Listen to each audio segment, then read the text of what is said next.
अभी एक फिल्म आ रही है, परेश रावल की फिल्म आ रही है, उसका पोस्टर भी आपको मैंने दिखाया, जहाँ पर जो टॉप पोर्शन होता है ताजमहल का जो पोर्शन है वो उसे ऐसा खोलते हुए दिख रहे हैं और अंदर से वहाँ से शंकर भगवान की एक प्रतिमा ऐसे आ रही है, वैसा दिखाई देता है, गुंबज को वो खोलते हैं। तो ये तो एक आर्ग्यूमेंट रहा है कि ताजमहल क्या तेजो महल था।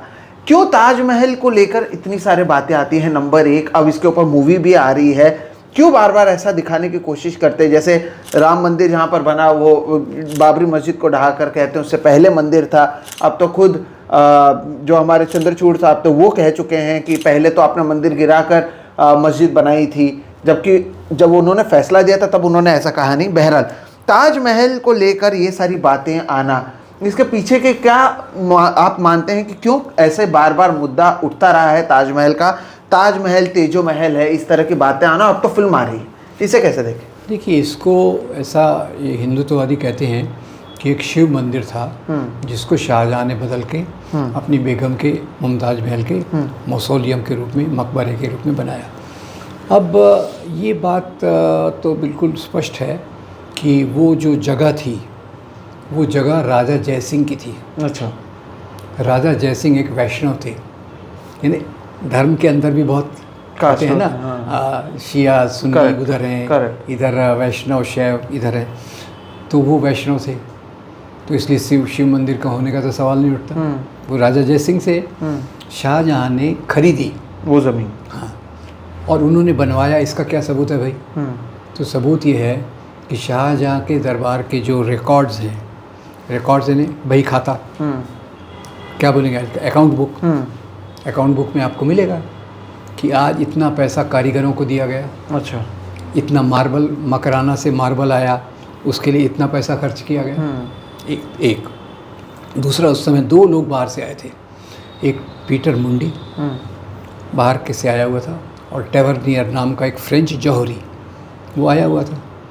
दोनों ने अपने वर्णनों में लिखा कि हम गए तो थे भारत में, इंडिया में, पर यहाँ का राजा शाहजहाँ आजकल काफ़ी दुखी दिखता है और अपनी बेगम की याद में एक मकबरा बना रहा है। अच्छा। तीसरा आपको ये अकाउंट मिलेगा कि इसकी जो प्लानिंग की गई थी आर्किटेक्चर की, उसमें चेयरमैन आज की भाषा में तो शाहजहाँ थे, पर उनके नीचे जो काम करने वाले थे बहुत सारे आर्किटेक्ट, जिसको आज की भाषा में कहेंगे कारीगर, फाइन आर्ट्स वगैरह वाले। और मुग़लों के समय में इनका एक कंस्ट्रक्शन डिपार्टमेंट रहता था जो इनहेरिटेंस के हिसाब से चलता था। तो इसमें पहली बात तो ये है कि आर्किटेक्चर में पहले ये किताब लिखी थी P.N. ओक नाम के एक हिंदुत्ववादी ने। उसने क्या क्या ढूंढ के निकाला कि देखिए यहाँ जो ये सिंबल है ना, ये हिंदुओं का है, वहाँ वो सिंबल है वो हिंदुओं का है, नीचे बीच में वो भी आया था 11-12 कमरे हर समय बंद रहते हैं, उसको भी खोल के देख लिया, वो कुछ नहीं थे, वो बैलेंस करने के लिए उसको रखा हुआ था।